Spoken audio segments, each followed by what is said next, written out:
Okay, good evening. Welcome to the Princeton Public Library. I'll introduce myself in just one moment, but first I'd like to make an announcement about this space's accessibility. The community room is T-Coil enabled. If you have T-Coil enabled devices, please feel welcome to switch them on at this time. If you don't have a T-Coil enabled device but would like to use one of our headsets, we have made some available on the small table by the entrance. I'll also request that you silence your cell phones for the duration of this program. My name is Cliff Robinson, and I'm the Public Humanities Specialist here at the Princeton Public Library. Public humanities programs at the library are made possible in part due to support from generous community members and from the National Endowment for the Humanities, which contributed to the library's own humanities endowment and established its Public Humanities Initiative. This program is also presented in partnership with the Historical Society of Princeton. Thank you to Eve, who's here somewhere. Eve? There's Eve, yeah. And it's also offered in recognition of the Holocaust Remembrance Day on April 24th this year. It is my honor to introduce our guest, Julian Borger, who is the diplomatic editor for The Guardian. He covered the time to party. Some love for The Guardian, right? It's a great blessing in life, really. Yeah, excellent. All right, so he covered the Bosnian War for the BBC and The Guardian, and he returned to the Balkans to report on the Kosovo conflict in 1999. He has also served as The Guardian's Middle East correspondent and its Washington bureau chief. Borger was part of the Guardian team that won the 2014 Pulitzer Prize for Public Service Journalism for its coverage of the Snowden files on mass surveillance. He was also on the team awarded the 2013 Investigative Reporters and Editors Medal and the Paul Foot Special Investigation Award in the UK. Most recently, he is the author of I Seek a Kind Person, My Father, 7 Children, and the Adverts That Helped Them Escape the Holocaust, published by Other Press on April 15th of this year. The publisher describes the book as follows. This gripping family memoir of grief, courage, and hope tells the hidden stories of children who escaped the Holocaust, building connections across generations and continents. In 1938, Jewish families are scrambling to flee Vienna. Desperate, they take out advertisements offering their children into the safekeeping of readers of a British newspaper, the Manchester Guardian. The right words in the right order could mean the difference between life and death. 83 years later, Guardian journalist Julian Borger comes across the ad that saved his father, Robert, from the Nazis. Robert had kept this a secret, like almost everything else about his traumatic Viennese childhood, until he took his own life. Drawn to the shadows of his family's past and starting with nothing but a page of newspaper ads, Borger traces the remarkable stories of his father, the other advertised children, and their families, each thrown into the maelstrom of a world at war. From a Viennese radio shop to the Shanghai ghetto, internment camps and family homes across Britain, the deep forests and concentration camps of Nazi Germany, smugglers saving Jewish lives in Holland, an improbable French resistance cell, and a redemptive story of survival in New York, Borger unearths the astonishing journeys of the children at the hands of fate, their stories of trauma, and the kindness of strangers. Publishers Weekly calls it a unique and deeply moving exploration of the generational trauma left in the Holocaust's wake. I Seek a Kind Person is available in our collection as an ebook, and it will soon arrive as a physical book, but at present both formats are either on loan or held in advance. So for that reason, thank you to Labyrinth Books for joining us and facilitating sales. I understand also that there will be a signing after the event, which Julian has agreed to, so thank you, Julian. And with that, I think I'll hand it over to Julian to present his book, and then after that we'll have a Q&A, and then straight into the signing. So thank you all for coming tonight. Let's welcome Julian with a round of applause.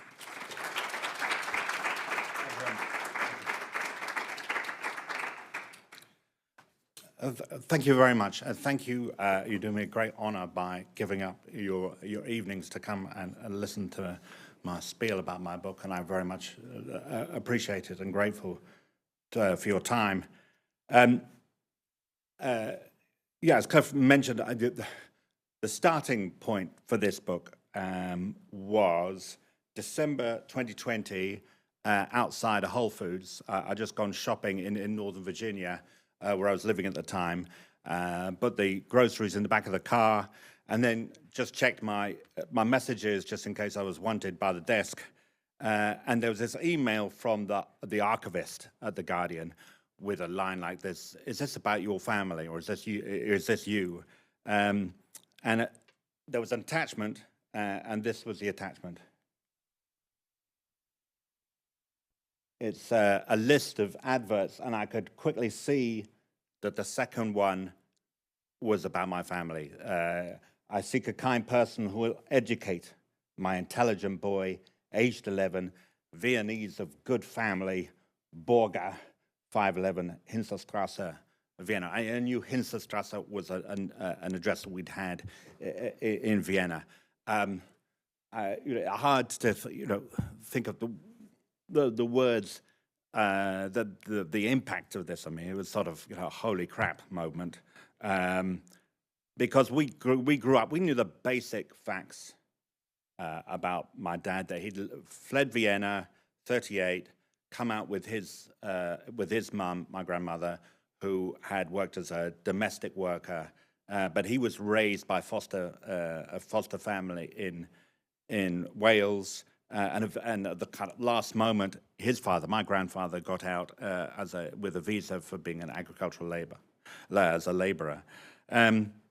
That's really all we knew. That we knew the basic facts. The rest was silence. Neither my dad nor his parents talked about it and would rebuff our attempts as children to learn more about it. So we knew what happened. We didn't know how it happened, and we didn't know the details. And by this time, my dad was long dead, 37 years before, having taken his own life in 1983. So this advert, I mean, it's immediately clear from this advert. It's evident that you can see my grandparents, probably my grandfather, put this ad in. Just the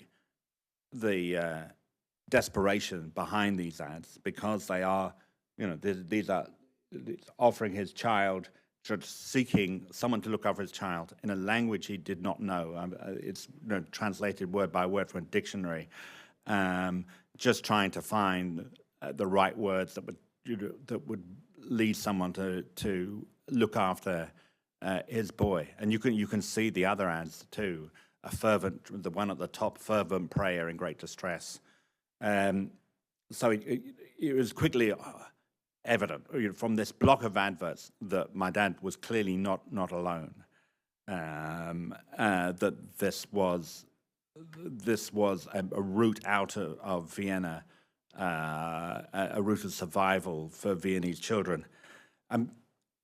The story behind this ad, none of this would have happened. I would never have come across this ad if it had not been for a chance conversation I happened to be having in late 2020 with an immigration lawyer who was trying to protect Cameroonians, other West Africans that Trump and the Trump administration, in its last months of the first administration, was just deporting African asylum seekers right into the middle of the Cameroon civil war, and she was trying to block these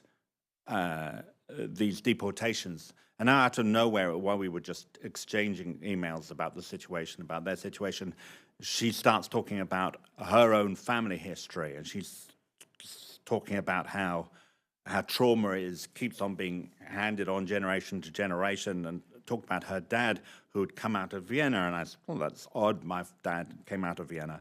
And she said that her dad had come out with the help of an article in the Manchester Guardian, which also chimed with me, because there was a story in my family that the Manchester Guardian had something to do with my dad and my grandmother and my grandparents getting out. But I had just I'd never gone to look, and I always assumed it was a sort of general appeal to help Jewish kids out of Vienna. I had no idea that these were a personal appeal of parents trying to save their children's lives. So I went through, the next thing I did, I went back to the archives and went through every day from the time of the Anschluss, which was Hitler's annexation of Austria in March 38, right through until the beginning of the war in September 39. And all in all, there were 80 kids who were advertised like this. There are a lot of adults as well who advertise themselves, like my grandma, as domestic workers and butlers and valets. But there were 80 kids. And so I decided that, and all these kids sort of offered up by their parents, using whatever words they can think of to kind of extol their virtues. And if you indulge me, I will read a bit from the introduction of the piece that sort of explains how I set out to write the book. I set out to trace them. Having stumbled on their names, it seemed unthinkable not to try to find out what had happened to them, and if it was too late to track them down in person, to at least find their children, who would presumably be about my age. At the same time, I felt compelled to follow my own father's faded traces, overlooked for so long. I had no clear preconceptions of where the search would take me, and I would frequently be astonished by the stories that lay behind those 3-line ads. The trail led from the hushed Vienna archives to the Shanghai ghetto, to a suspected Bolshevik spy deported from 1920s France, only to vanish again mysteriously, a secret Austrian cell within the French resistance, and a lapse in judgment that led to its obliteration at the hands of the Gestapo. A US military intelligence unit chasing the remnants of the SS through the German forests and finding a hoard of Nazi cash. A phenomenal Jewish soccer team which beat the world's best before being burned off the pages of sporting history in the Holocaust. An astounding tale of love and survival that led through Theresienstadt, Auschwitz-Birkenau, and the chaos of the war's final days. It finally led to a video call to New York in which I got to ask questions of a living witness, questions I should have put to my own dad. The exploratory journey into my own family's past was like spooling a video ever faster backwards across the generations. Color turned to black and white, cities gave way to villages, modern roads petered out into rough tracks, leading to younger incarnations of men and women who I'd only known in their last years, and other ancestors I'd never met, speaking different languages and leading unrecognizable lives, all blithely unaware of the horrors hurtling towards them. Hilary Mantel once said that history is what's left in the sieve when the centuries have run through it. And that's exactly how it felt researching this book. I spent months sifting through remnants and guessing how they might fit together, what they might tell me about my family and the ways they shaped me and my generation, the children of survivors, and the way we see the world. They were long dead, but not yet departed. Just now and then they flickered back to life, stepping out of history in their prime, some as heroes, some as victims, all transformed in ways I could not have anticipated. So the next step in terms of, after I'd found all these names, was to try and track them down and trying to find out what happened. Most commonly, as you can see, what was there was at most a family name, an address, and an age. And I flailed around for quite a time trying to put out notices in refugee, social media, getting nowhere. But then I came across a website called jewishgen.org, which has collections of data from Jewish communities from pre-Europe, and the Austrian collection is fairly complete. They're the rabbinical records of the basic facts of Jewish life in Austria, in Vienna, in the 30s and 40s, basically birth, marriage, death, or deportation, where they were deported from and to, and also when an individual had left the Jewish faith and left the community or come back to it. So that by looking at different names and different dates given their ages, you could usually find a handful of people who kind of fitted the bill.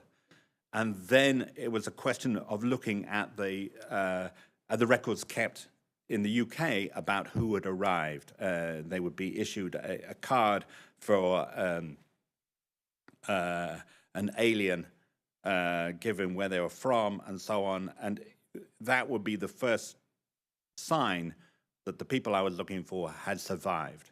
But then they would often disappear. The names change, people marry, and they change their names to assimilate, or because they married, or many left the UK. Most Jewish refugees, by the time 1940 came, felt that Britain was not a safe haven anymore, that a Nazi invasion was imminent, and most took the risks of a transatlantic crossing in 1940. And so most of the children from these ads ended up as in the US. But that presented its own set of challenges in terms of tracking them down, because again, many people changed their names and sort of faded into the vastness of America. Sometimes people had gone on to Ancestry.com to build sort of small family trees, which made things easier, but often it was just a question of just sifting through and often looking through obituaries of those names, which was the best way of finding if they had offspring that left children behind. And then it was a matter of cold calling often and saying, are you so-and-so? Do you happen to be the son or daughter of so-and-so? And hoping to find the right person. And in all but one cases of the people I got through, they had no idea about these ads, that their parents had been advertised. And in many cases, the ads were as shocking to read for them as it was for me. So they were all 80 all in all. And I found pretty much what had happened to all of them. I didn't mind. I found all their descendants, but I had an idea whether they'd got out or not.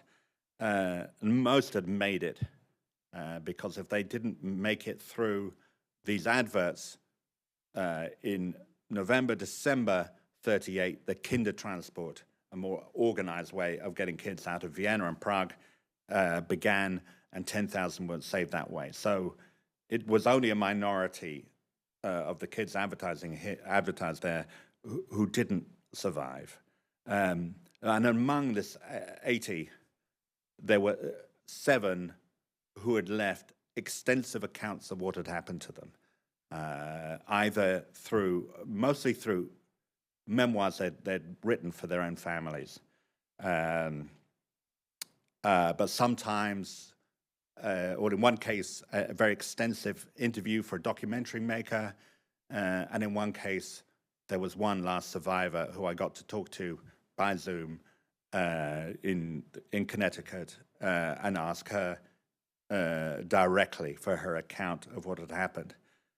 So the first other case that I tracked down was an easy one, and his name was George Mandler. This is a picture of my dad at the age of 11, at the age he arrived as a refugee in Wales.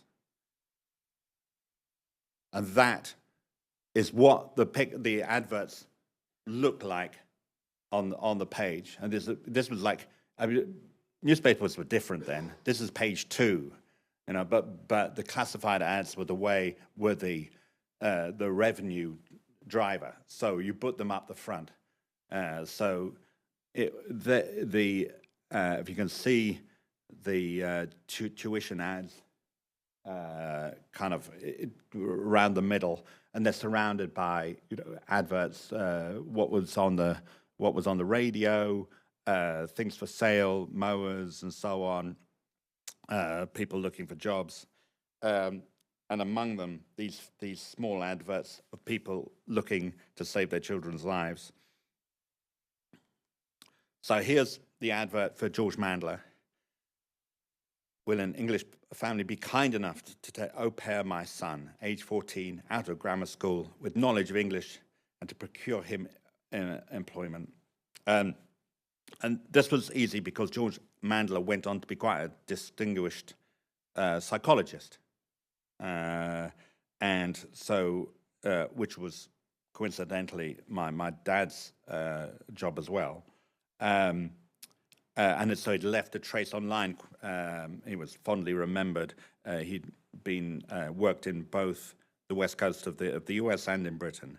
And he had come over from, managed to get someone to sponsor him, come over, had a brief and very unhappy time in a British boarding school, which is not uncommon, and then was one of those who took the transatlantic liner to the US. And there he was slightly older than my dad. He was old enough to join the army, and it was about to be sent to the Pacific when he was given a last-minute reprieve, brought back across to the other side of the country to a camp called Camp Ritchie, where refugees from Germany, from Central Europe, were trained to work as intelligence officers to do interrogations in the European front, and they became known as the Ritchie Boys. And one of them was Henry Kissinger, and another one was George Mandler.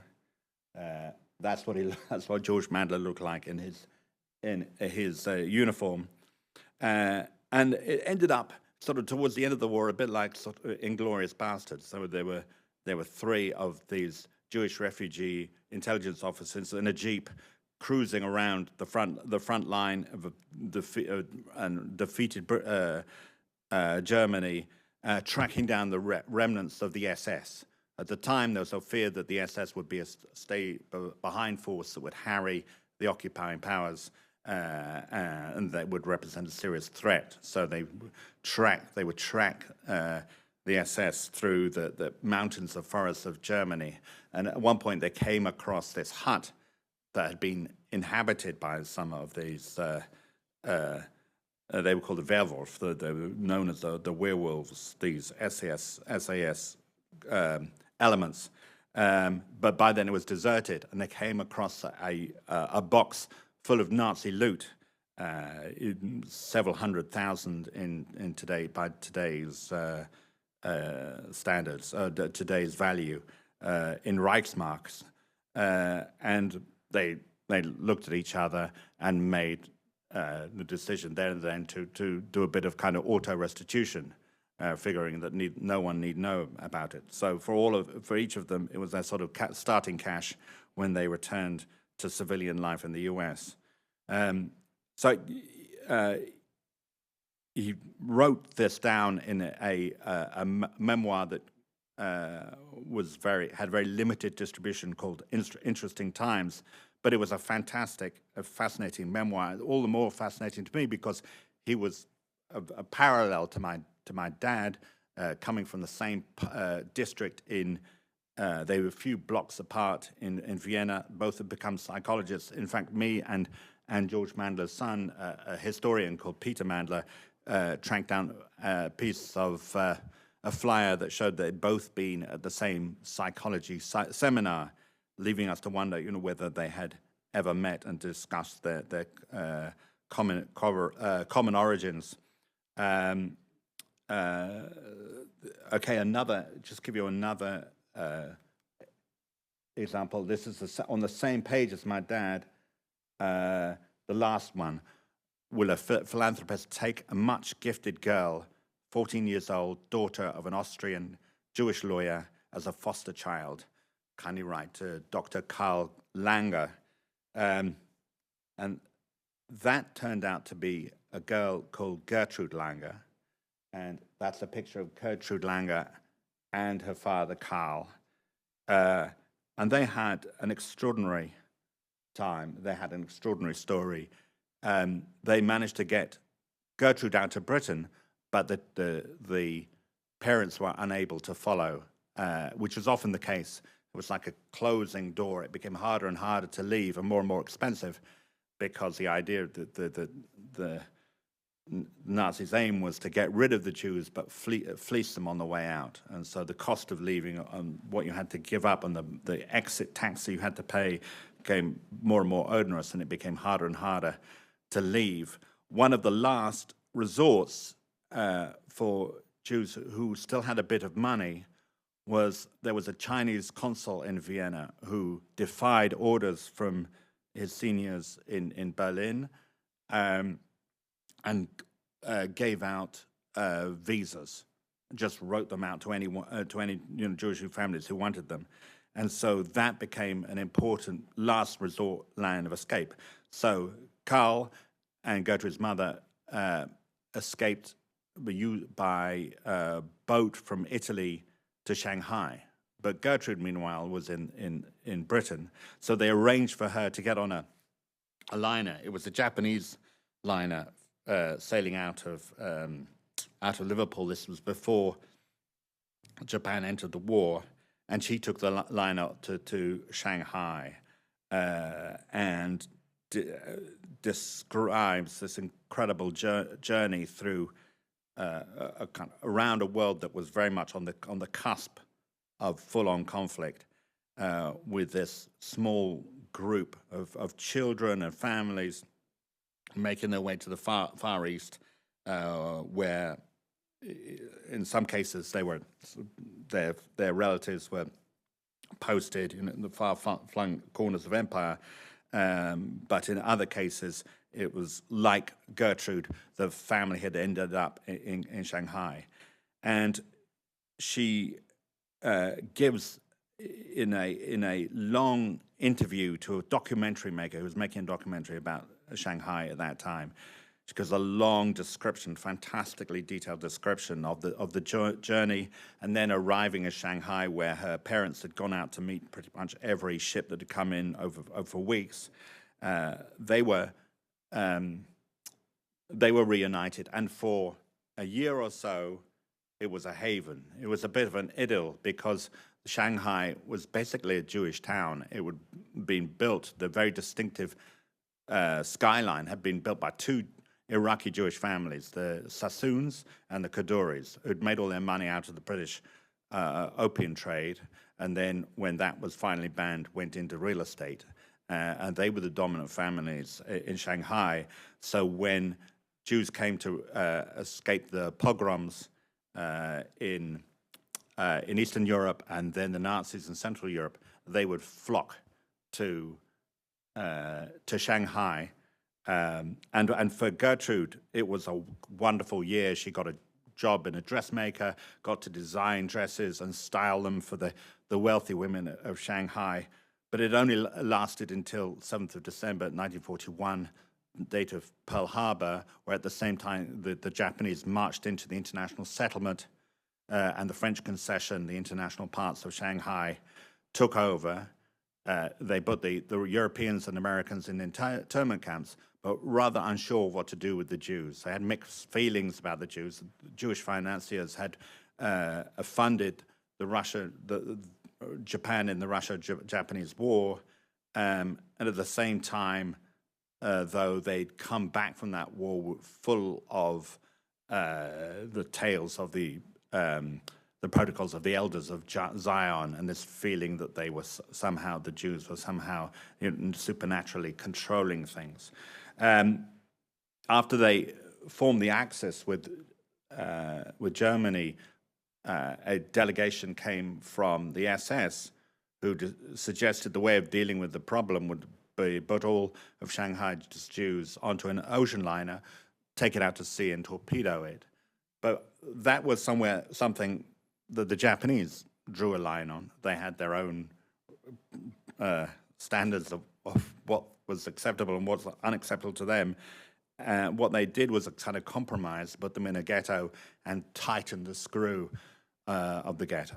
And that is where Shanghai's Jews and Gertrude Langer and her family lived through the war.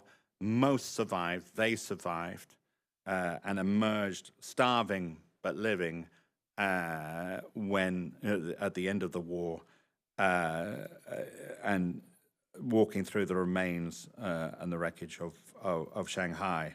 And in this documentary, she and her husband, who she met in the ghetto, a rabbi, Ted Alexander, describe it in extraordinary detail. This sort of footnote in the history of the European Jews during the Holocaust.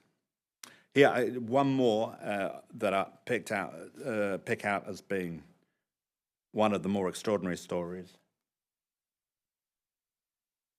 This is an advert for Fred Schwartz, 15-year-old, healthy, modest, Viennese boy, son of a Jewish Vienna lawyer, grammar school education, several months training in machine knitting, seeks home in an English family to continue his education. So that was Manfred, or Fred Schwartz.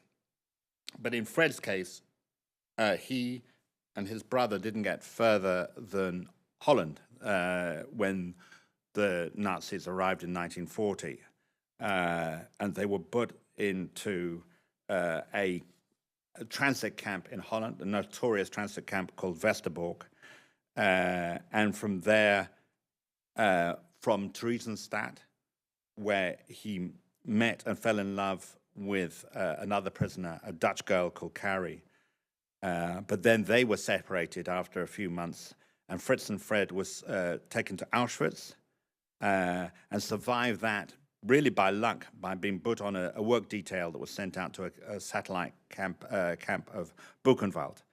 And Fred Schwartz wrote an account of this in a memoir that was published in Dutch called Trains on a Dead Track, which is an extraordinary detailed account of the camps, and also, in particular, this last days of the war, the Second World War, where the camps were disintegrating, the guards were leaving their posts, the inmates were making their way out, and everyone started to turn west because there was a narrow slice of land between the advancing Red Army from the east and the US forces in the west. And everyone, inmates and their former guards who shred their uniforms and tried to meld in with their former inmates, was heading west in a mad dash.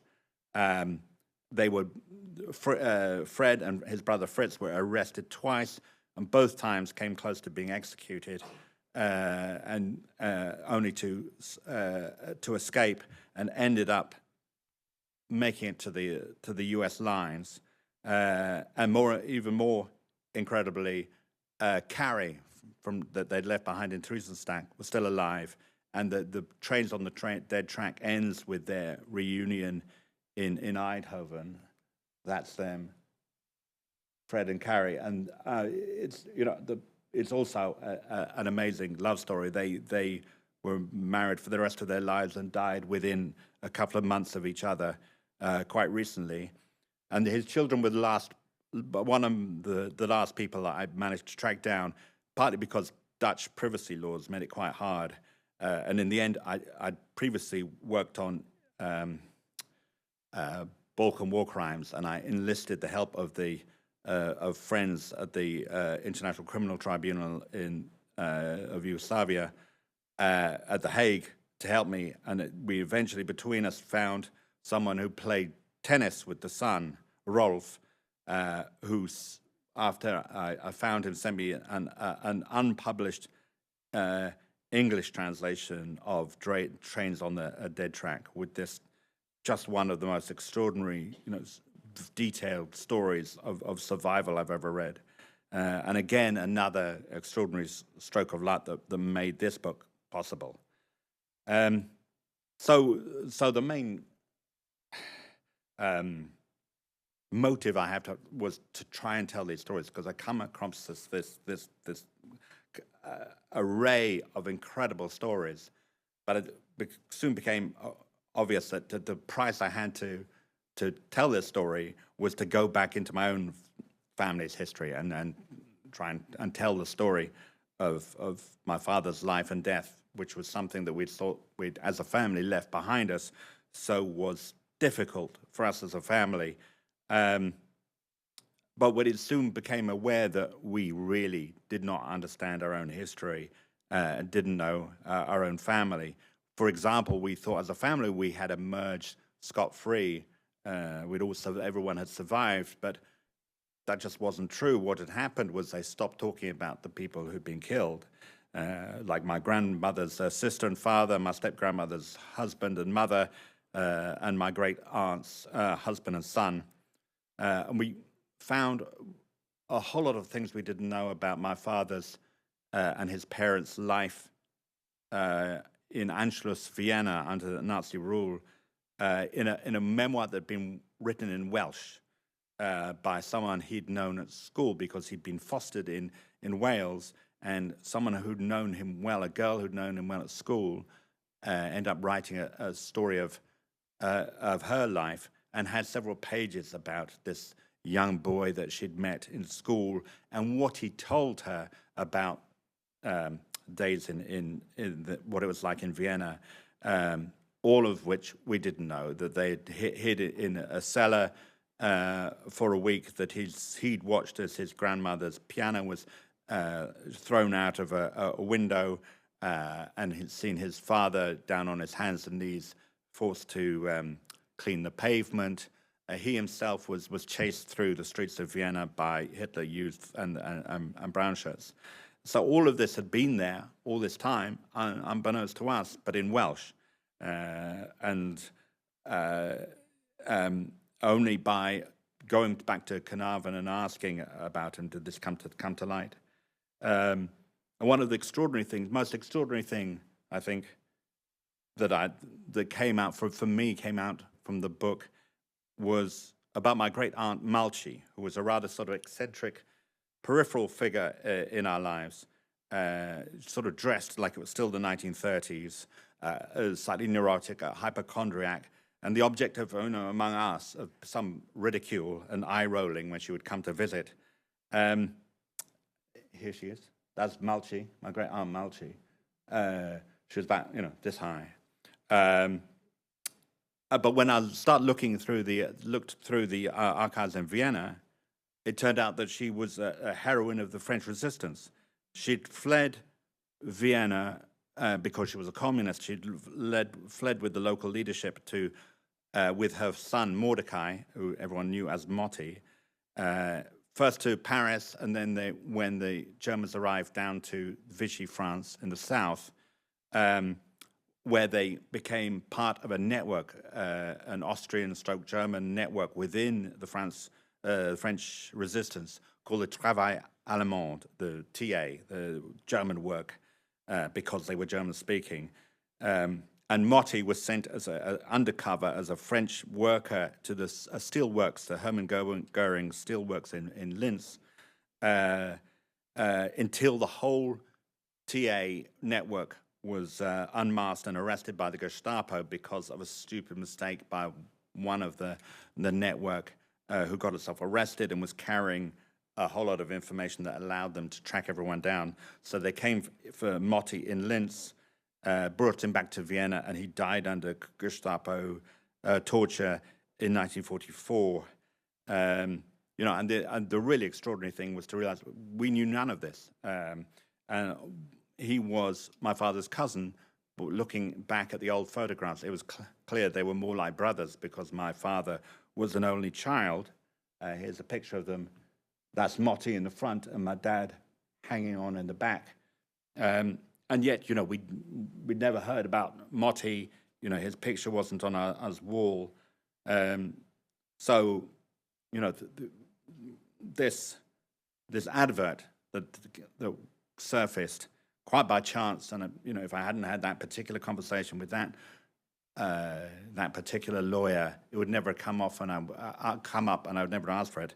But it did lead to the discovery of a buried history, the forgotten story of the children saved by Adverts, which came before the Kindestransport, but also my own family and about our father who'd removed himself from our lives 40 years before, who'd left much of his own life as a mystery, even to his own family. And this book was in a way a journey of discovery of all that family history that had been buried. I mean, I think I was going to read a kind of closing extract, but it would be better because we've just got 20 minutes. If anyone would like to ask questions, I'd be happy to try and answer them. And Sue and I can run mics. Sue is in the back over there. Yeah, here's a question. Okay.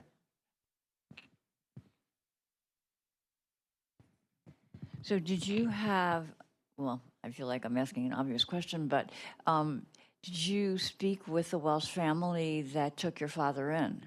And Yes, I knew Nance. She lived until the age of 100 and was and ended up running a blind school. She, there's a little episode that I didn't have time to tell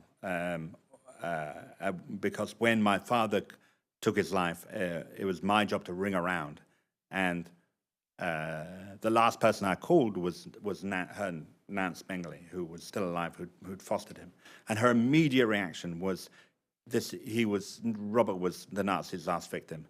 They got to him in the end.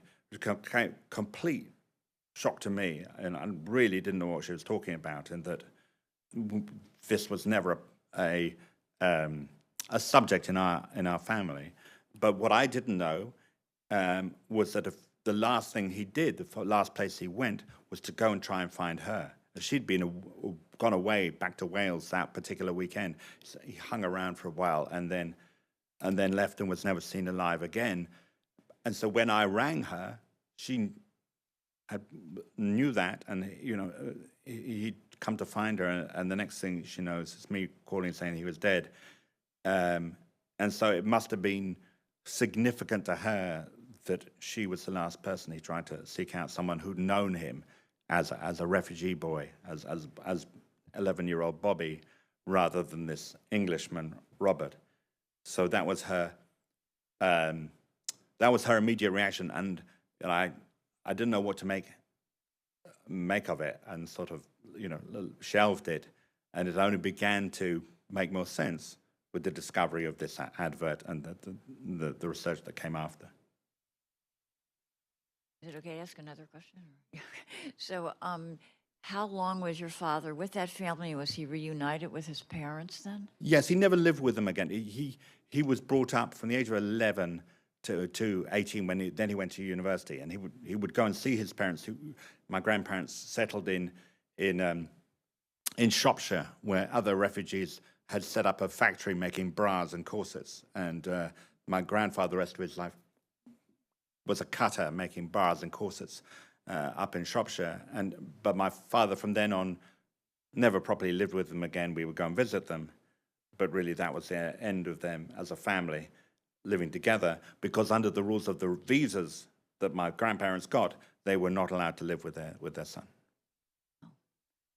That was a British rule, or? Yeah, because for example, my grandmother had a visa as a maid, a domestic worker. It wasn't, for a mother and child. And similarly, my grandfather, even if being allowed, would not have, as a labourer. He went from agricultural labourer to being a factory worker. Wasn't when they were living on other ends of the country, wasn't in a position to look after him, and they thought he would stand a better chance, raised by these incredibly kind, very thoughtful and knowledgeable Welsh school teachers. Steve. Just a brilliant, stunning. Thank you. Who were the people who answered the ads? Were they just upright Manchester Guardian readers who, like people after the invasion of Ukraine, felt ready to take people into their homes, even if they were strangers? Or were they seeking something? And just these street addresses in Vienna, you just wrote a letter to the street address saying, I'm here and ready to help. How did that connection work? Yes, it was a really good question because it's a mixed history. The Bingleys who took on my dad were the kindest people imaginable. Not all families who responded to these ads were as pure in spirit, and several of most of the children, I think, whose stories I heard properly, had a terrible time. One in particular was just used as cheap child labor, waking up at 5 o'clock in the morning, doing the housework, could not, and this was the other thing, when the kids arrived, they were 13, 14 years old on average. As soon as they arrived in Britain, their job was to try and get their parents out. And by finding people who would sponsor their parents, give them jobs, guarantee that they would have housing, and somehow a 13, 14-year-old in a foreign language had that burden. And in some cases, and the case of this one girl I'm thinking of in particular, she was called Gertrude Batcher. She was taken in by this family, very kind of prim and proper, but just thinking getting her out was enough, and for that they should be repaid by her working for them for free. They refused to lift a finger to save her parents, and her parents died. Her parents, if you left it too late, most in the early years, in 39 to 40, Jews were taken to what is now in Belarus, Mali Trostinets, and lined up against one of these on the edge of pits, shot and buried with bulldozers and tractors, and so that remained for those who couldn't save their children, to their parents, a burden for the rest of their lives. When it came to how did these connections come to be made, and almost all the adverts are for Vienna, and that's because the Vienna, the Jewish community organization, IKG in Vienna, had this one-stop shop. They had made this decision that they would cooperate in the exodus of Jews, hoping that would limit the harm done. But it meant that they were, in a way, sort of, collaborating in the removal of Jews from Vienna.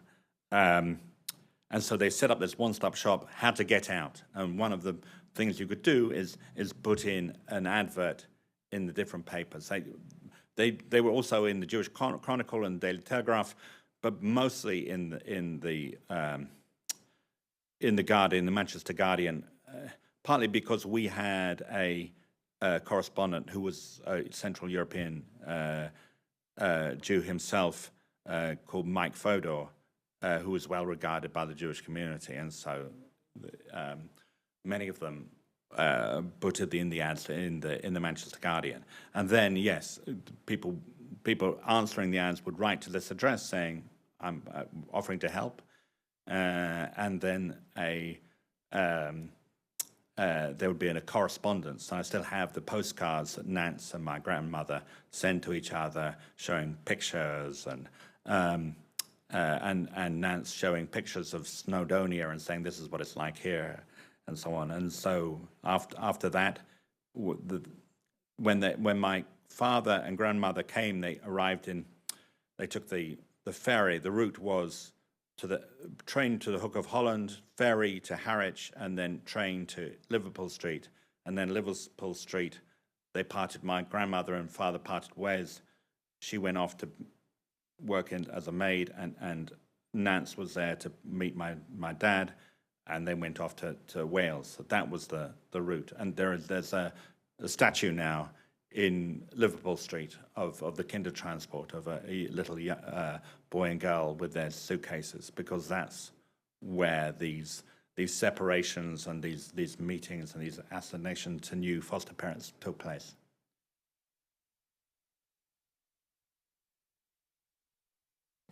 Yeah. Do you know from Nance how your father felt when she came to get him? Like what? Yeah. Yes. I mean, I know what we do know is that he arrived in a very traumatized state. They had to take the whistle off their kettle because it panicked him. It triggered him because it was the sound of the whistles of the SA, the brown shirts, doing roundups in the neighborhoods.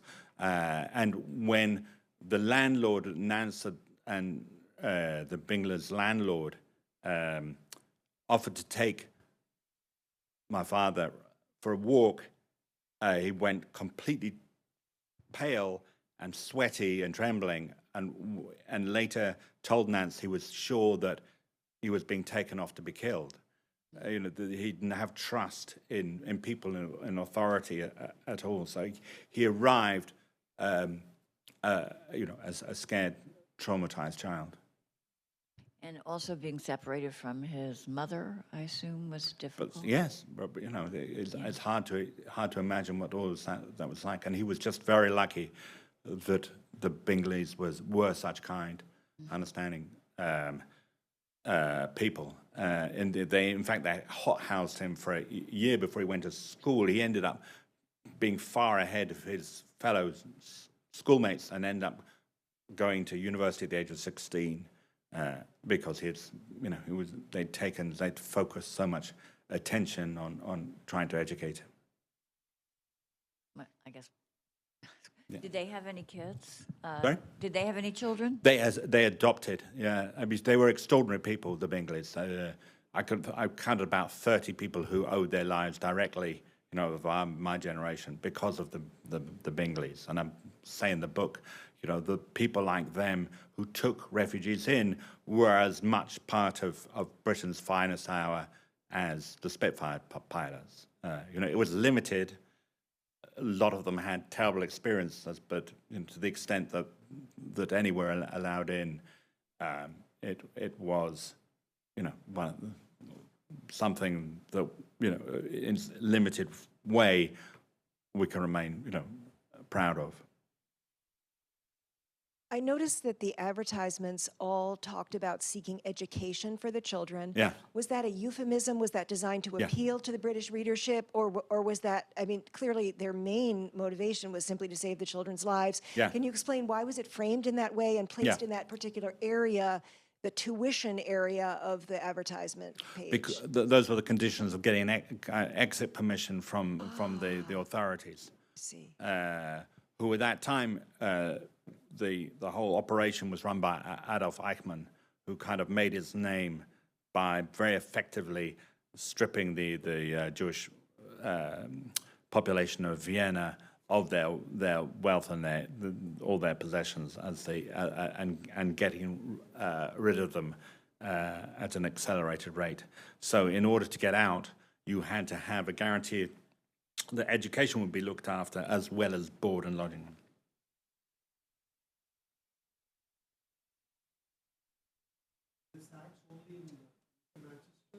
Sorry, if you could use the mic just because we are recording and it won't take well. Thanks. Were these ads only in UK Manchester, The Guardian, or any other newspapers have also done? Yeah, I mean, the Manchester Guardian was read nationwide, and it was Manchester Guardian in the same way, it's the New York Times. It was not just read in New York. The Manchester Guardian was sort of, the paper of the newspaper of the left. The Bingleys were sort of Fabian socialists, and so the Manchester Guardian was their paper. And also there were ads in the Jewish Chronicle and in the Daily Telegraph. So it wasn't just Manchester at all. But any other countries which took in more kids other than UK? Well, no. Ultimately, they all ended up in America, but that took a time because the American visa system had quotas. And so when they went in, the first thing they did after Anschluss is these big lines formed outside the embassies in Vienna. And first place people want was America. America was the number one choice, but there were quotas, particularly if you were Polish descent. A lot of the Polish quota was used up. And so people would get there and say, okay, you're down on our records, your number should come up in around 1941, which was of little help. So a lot of people, when they went, the next choice was Britain, next, furthest away. But almost all of them went there thinking it was the halfway to get to America. And when their quotas did come through in 1940, most people, despite the risks of sailing around the Irish Sea over north of Ireland, across the Atlantic, where you had the U-boats, most of the kids headed in that direction. Thank you.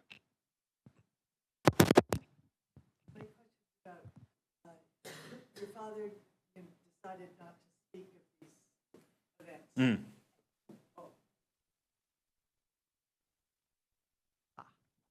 So your father decided not to speak of these events and then kept to that decision all the way through. Yeah. And I don't know if you can answer this, but do you have any sense of why he did that? Like for himself or for you guys and do you have anything to say about the effects of that? One is it was quite common, and some of the others, survivors and the kids from the adverts, didn't say anything and wouldn't say anything about it until quite late in life when the pressure built up. Gertrude Batcher, I mentioned, when she wrote a memoir just for her family, internal reading for her family, she called it Because You Wanted to Know, because she'd been badgered for so long. What I found is that there was this feeling that the trauma must stop with me. I'm not going to hand it down and put the burden of this knowledge on another generation. And I found that also, I went to do a story in Cambodia where they were making a film about the Khmer Rouge and what had happened. And it was the same among that generation because most of the extras had been children at the time, the Khmer Rouge. Almost none of them had mentioned it at all to their children until they started making this film. It was blanket silence. So I think it is clearly, a decision, a very hard decision whether you talk about these things. And people who'd gone through, such horrors that is really hard to imagine felt that why should this be handed over? Another generation, a new generation would have to live with this horrible, awful knowledge. I think in most cases, that was the motivation for this blanket silence.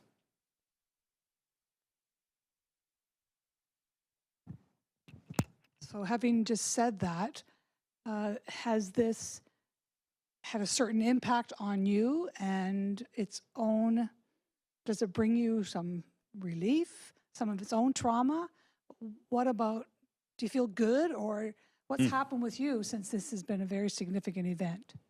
Yeah, I was so happy to write this book because I think the most powerful feeling I had about it was all these people would have been completely buried and forgotten if it had not been for this chance sequence of events that led me to go and look. We would have known nothing about what had happened to Motti, the true story of our great aunt Malchi. We'd never have thought about my grandmother's family who'd all been killed. And they would have, we wouldn't have known about ourselves. There are four of us children. I'm the one who's most sort of preoccupied by history. And I think that's often the case. It's not every child is, interested in where they come from. But I was the child who was. So for me, it was meaningful. Once the book is out, my brothers and my sister, are really interested, and I took them to Vienna, and we looked through the cemetery there, and looked at the families' gravestones and so on, and so they became interested. But for me, I think some people are just driven by this need to know where they came from, and I was one of those people. And for me, it makes a lot of difference. Okay, we're right at 7 o'clock, but we can take one last question. Just a comment.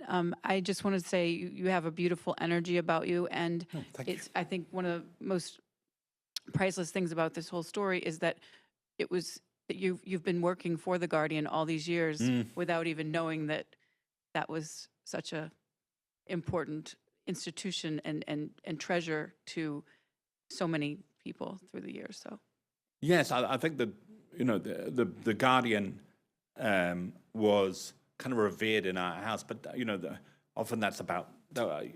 I always thought of that as being about political affiliation. You're either on the left or the right, and if you're on the left, you read the Guardian. But clearly, there was something more to it. My grandparents, my father knew that the Manchester Guardian had been their route out. Okay, with that, I'll ask everyone to thank Julian again. Thank you.